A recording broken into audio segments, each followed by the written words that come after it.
Welcome back to another episode of Life Transforming Teachings on the Life Coach.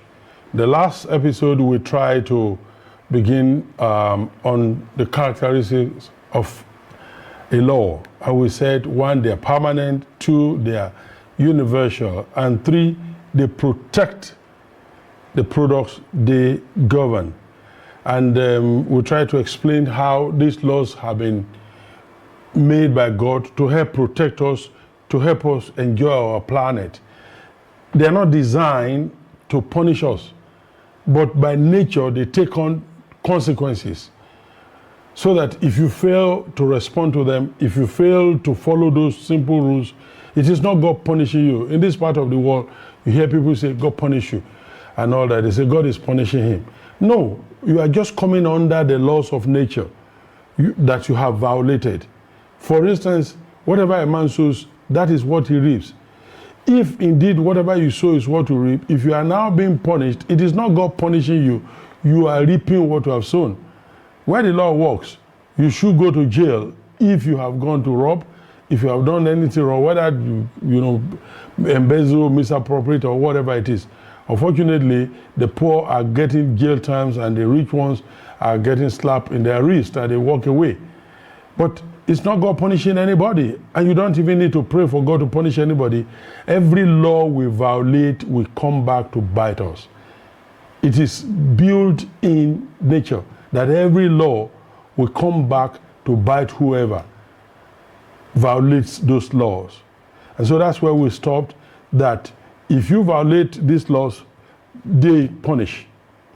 But if you respect the laws and you follow them, then they produce result.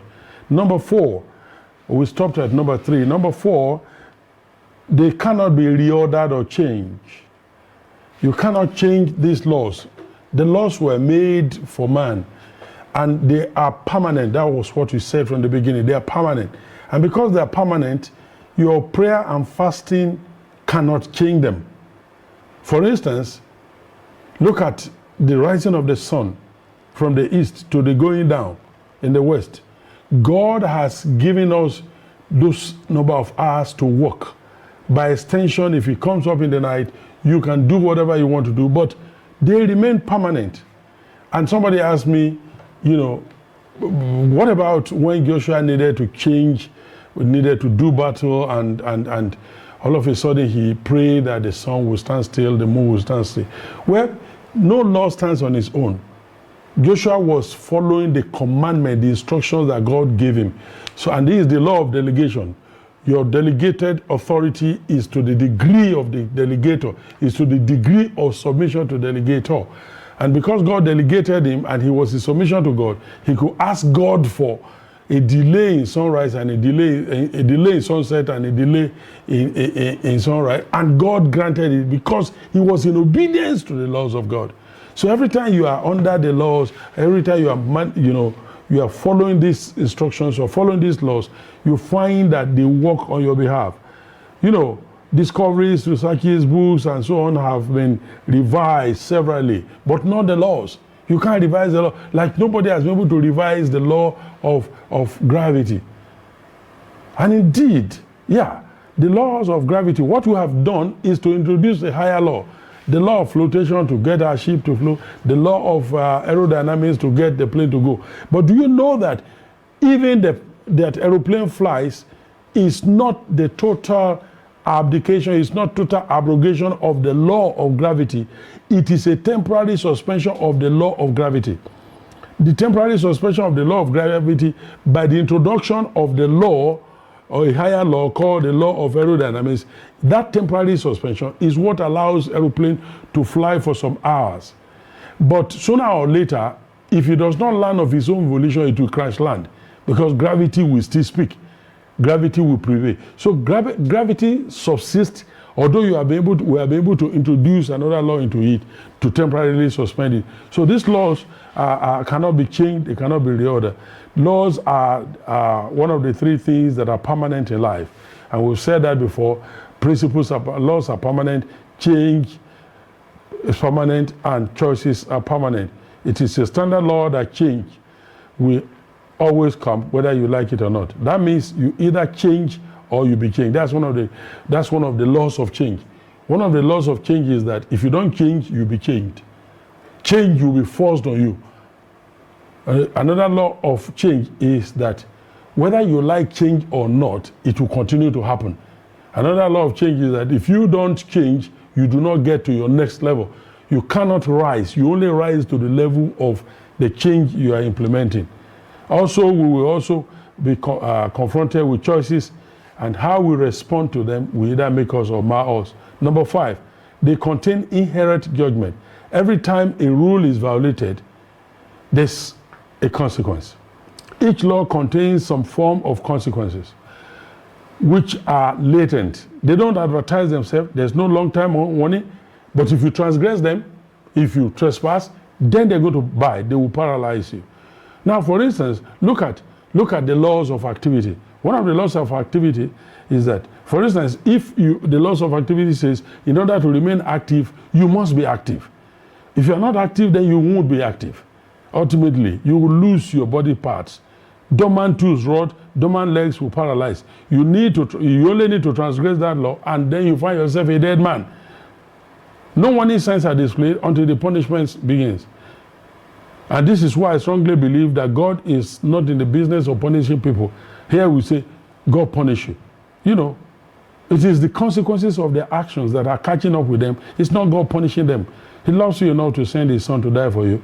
But then when you decide that you're going to violate the laws, they will bite you very hard. So you need to understand that we are left here on earth, and we can only survive by respecting the planetary rules that God has placed there. Number 6, success and failure in any area of our lives depend on the observance or transgression of certain laws. There's nothing you can do against laws, against principles, but you can do something to make them work for you. You can't do anything against them. Success has its own laws, and failure also does have its own laws.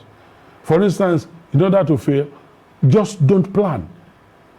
No plan is a plan.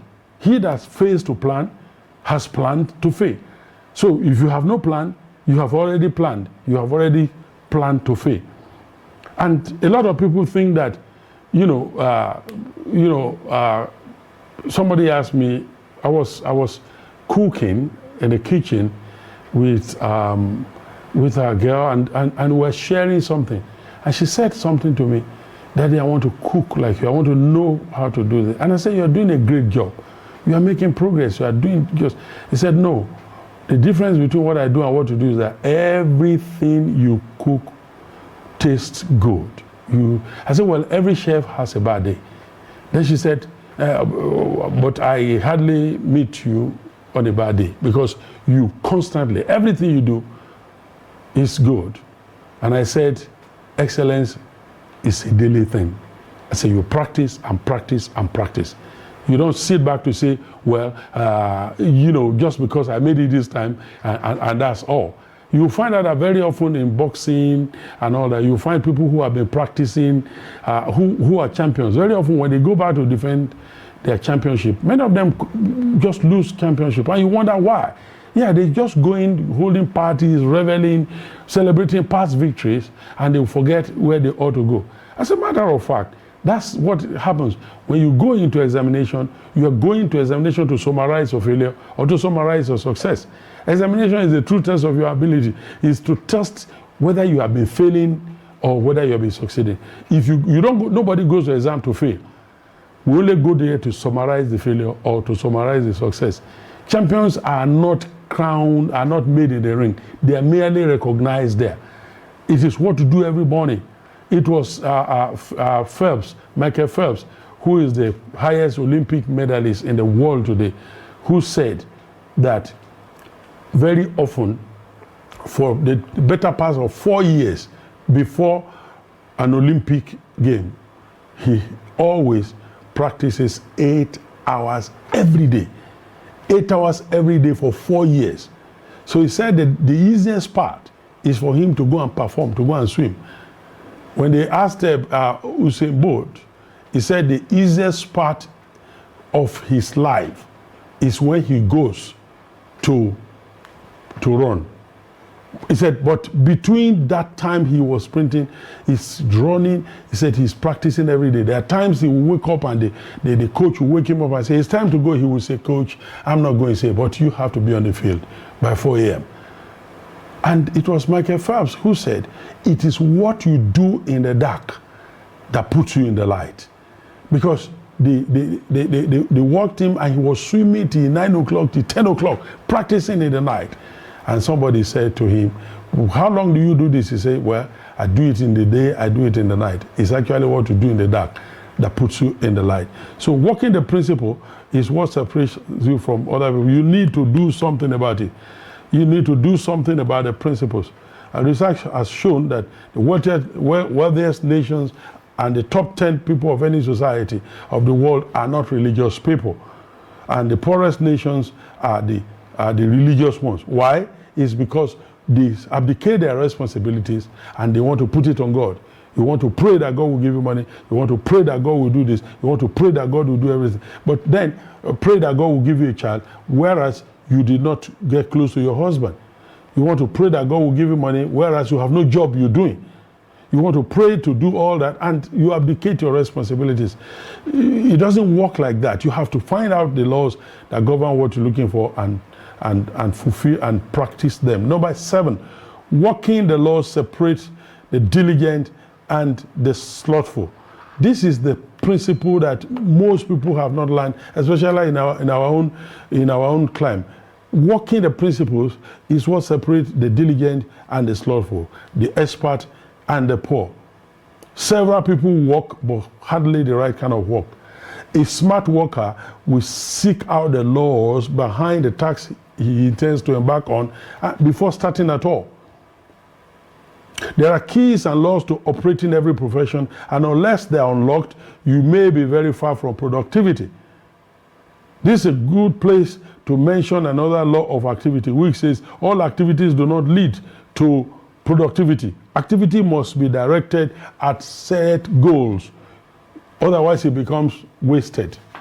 You know, I gave an illustration of a story I heard of Africa's richest man, and he walks about his compound in the night, 2 a.m., 3 a.m. He's calling Australia, who are 9 hours ahead of us. He's calling Canada, calling China, calling Japan, you know, shipments and all that. And his security man was always sleeping. Every time he was sleeping. So at the turn of their celebration time at the Salah period, he called this man and he said, come, I need to give you something. So he gave him 3 million naira. He says, go and do your Salah festival with your family. And he kept watching this man. And at the end of the day, he found out that for 1 week after that, every night the man was awake. Every night the man was awake. And he called him, security, what is going on? You're no longer sleeping. You always sleep in the night. Are you troubled by anything? And he said, oh, master, I'm so sorry. You know, the fact is, I could not sleep anymore. Why? He said, the money you gave me is not allowing me to sleep. I realized that I need to do something with this money that will give me and make my life more meaningful. I want to think of how to make my life more meaningful. I don't want to remain in this condition. And that is keeping me awake. In other words, all along, the man who hired him had been practicing the law of diligence. He works, you know, so many hours of the day, but this guy was sleeping more. And the Bible says a little sleep and a little slumber, your wants and needs will come to you like an armed robber. They come in and overtake you. So the reason he wasn't rich was actually too much of sleep. Number 8, they work. Principles work, whether you agree with them or not. They are not persuasive in nature. They are not attractive. You don't even see them. They even aid and abet your free will. So that once you decide that, okay, I want to practice this, okay, it will be great. But if you don't want to practice them, they won't say anything to you. Be ignorant of the existence of this law does not deter them from, you know, or does not immunize you, or does, you know, from their consequences. They actually aid and abet your free will, or your free moral agency, and your power of choice and free will. How you exercise them in relation to lay down laws will mean the difference whether they will work for you or work against you.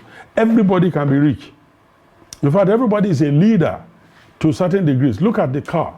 The steering is the leader, to direct and give us a car. But the wheel is also a leader. The tires are leaders. The wheel will not function without tires. Tires will not function without wheel. They are leaders. How about the battery? It's a leader. How about the ignition key? It's a leader. Every part of a vehicle is a leader. In other words, God has deposited something in everyone.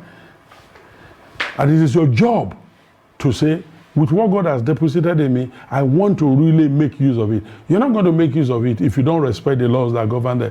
There are laws that govern wealth. In other words, to be wealthy, you need to work. To be wealthy, you need to know how to save. You need to know how to invest. You need to have goods and services that you can exchange with some other people. People will only reward you to the value that they feel you are adding to them. Because actually money is a reward for problem solved. You solve people's problem, they will reward you with their money. Number 9, laws should correlate with the general teachings of the scriptures. They do not stand alone. They are interconnected and interrelated with other laws. For instance, like we know the law of gravity. The law of gravity subsists. But when you introduce the law of aerodynamics, you are able to fly plane. But the aerodynamics does not work on its own. It's at the end of the day, it must respect the law of gravity to still come down. And so no law works on its own. Rules are not made for themselves. They are made for people and for things. Hence, they are interrelated, interconnected with other laws.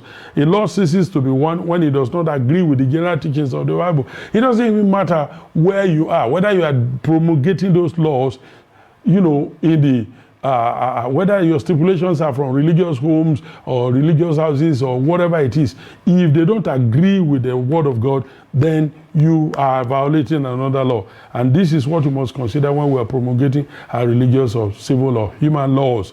And then number 10, laws speak to the needs, interests, questions, and problems of real life. That is how you know it's a law. For instance, gravity speaks to you. It tells you how to carry yourself when you have to climb to stairs, climb somewhere, elevated place. When you're carrying something heavy, gravity instructs you what to do with it, what not to do. If you're carrying something fragile, like this camera, like these lights, like the things, like computer and all that we use, if you're carrying them, then gravity instructs you how to conduct yourself when you are doing these things. So they point to you, they relate to us day to day and into people's life. They point to what we must do, what must be done, and when we arrive at where our set go. One way of recognizing them is to look at the flashpoints where the wounds are festering and where the pain is great. They mostly point to the laws you are violating. In other words, if I find myself struggling financially, it tells me I'm violating the laws of prosperity, the laws of wealth generation. I'm not being creative. I'm not solving problems. I'm not engaging. I'm not having a relationship, because the solution to all problems have been packaged into relationships. And if you fail to keep relationship, then you are already violating the law of abundance. You are violating the law of surplus, the wealth creation. Because you are not going to, no matter how much you have invented, no matter what business you want to do, it has to be to service humanity. Because the money you need is in their hands, it's not in heaven. And if it's in their hands, then you must package them into that relationship. You must understand what relationship is all about. If you have your products and then you have no relationship, then nobody buys your product. Then it is useless. And you cannot you cannot get benefit out of it. So you need to understand how that everything, and this is what we value. You hear people say, that man is a self-made millionaire. How can he be self-made millionaire when he has workers? When he has a father, has a mother, when he has siblings, when he had people, when he had a teacher who taught him in school. You cannot be self-made. You are a product of the entire congregation of people. You are a product of the entire community of people. They say it takes a village to raise a child. That's what I'm talking about. You cannot say, well, I did this, I have accomplished this, it's not all about you. It is relationships that you had that all culminated together and then joined together to bring about the answers that God has for you. And so it's your job right now, fellows, to begin to see how you are violating this law. If you are hurting today, for instance, if you have broken foot, we need to find out, did you violate the law of gravity? If you hurt your back, you fell somewhere, did you violate the law of gravity? If you have no money and your complaint is, I can't pay my rent, I have no money, I have no food, are you violating the law of wealth creation, the law of wealth, the law of riches? Are you violating them? And a violation of them is for you not to work. Another violation is for you to work, make money, and spend all the money not to save. Another violation is to save and not know how to invest. Another violation is not to treasure relationships, because whatever you have, everything you need is in someone else's hand. In fact, they are your completeness. They complement you. And if what you need is in their hands and you fail to relate with them, then automatically you shut yourself in the foot, because you cannot get the answer. You cannot get all that is needed. It's already in someone's hands. But if you will not have a relationship with them, how are you going to get that? A prophet told a woman in the Bible, says, go and borrow versus not a few. And then you go lock yourself and then begin to pour these things, the oil that you have. And then she went and then didn't borrow enough. We know she didn't borrow enough because she kept pouring and said, give me more vessels. And they said, it's finished. Why is it that she didn't spend the next 3, 4, 5 days? You have been giving instruction what to do. Why don't you spend 1 week borrowing vessels? Well, chances are that she has relationship problems. Because how did the husband get in debt that their boss did not know? How did the husband use the children for collateral and she did not think about it? She probably was not talking to her neighbor. She probably was not relating with people from whom she could borrow vessels. A lot of us today, a lot of people hearing me today are not having good relationship with their staff. Directors who are not having good relationship with their secretaries, and the ministers, who are not having good relationship with their permanent secretaries, people who are in different walks of life, and we don't keep good relationships, and we don't know where we're going to meet tomorrow, because someone else that you despise today, like Joseph, someone might be in prison, and then the butler that you help in prison will now promote you tomorrow. He mentions you before the king, and then God grants you access. But everything is tied up into relationships. And so this is part of the laws. And then number 11 is laws indicate a course of action. The best ideas are useless unless someone goes to work with them. Laws will show you a course of action and show you how to operate, in the operation of a product. You know how the manufacturers, when they produce anything, whether it's camera, whether it's computer, whether it's telephone, usually they put all of them down and they will say to you, read the manual before you operate this. And if you read the manual, say check the battery, it says do this, do that, and they give you, these are the laws for operating that. And very often, we just assume we know what they are saying, and then we start operating the things without necessarily understanding the laws that are guiding them. And that's why we don't get the best out of the products that we have. Laws, it is useless to formulate rules or laws if it does not introduce a course of action. In the light of these things we have learned, you must make effort to discover the foundation laws on which this planet was originally laid. In the coming days, I'm going to be talking to you, and the next episode, I'm going to begin to talk to you about the laws. And God helping us, we're going to talk about almost 50 laws and see how we can look at it, because these are foundational laws on which this planet was laid. And only then can we begin to enjoy, and get a good grasp of the level of authority that a restored man had been bequeathed with. God has given us abundance. He has given us everything. There is nothing we need that is not earthbound. They are already here. But despite the fact that these things are here, don't mean that we will get to enjoy them if we don't know the laws. You have to find out the laws. What are the laws that govern the things I want to enjoy? The business I want to do, what are the laws? I know a brother who was driving what do you call this his vehicle before the days of Bolt and all that, and he just began, and he started running out of it. But go get to the women, go to these people, the people who are doing this job, and then find out what is the law. So he will leave his house by 8 o'clock in the morning and 9 o'clock. And the people said, no, you are violating the principles here. The laws to make the money here. In this business here, you have to go very early and meet the early morning rush. And then after the morning rush, then you can go back and do this and do that. And then come back again and then make it this rush hour, and this. And they gave him the time. And in less than 3 weeks, he bounced back. He was able to make that because he understood the course of action that is needed. I don't know what you're going through, but there's a course of action that is needed. Find the laws governing it. And I'm praying for you, you will come to the understanding. You will know what God wants you to do. You will apply yourself into the things that will make your life better. And together we will make this nation a better place. And you will become a better person. You will have better relationship. You have better, followership. You have better neighborhood. We have better nation. And we can do better because we understand the law. And until next time, God bless you, and then continue to practice these principles and you will get kingdom result. God bless you.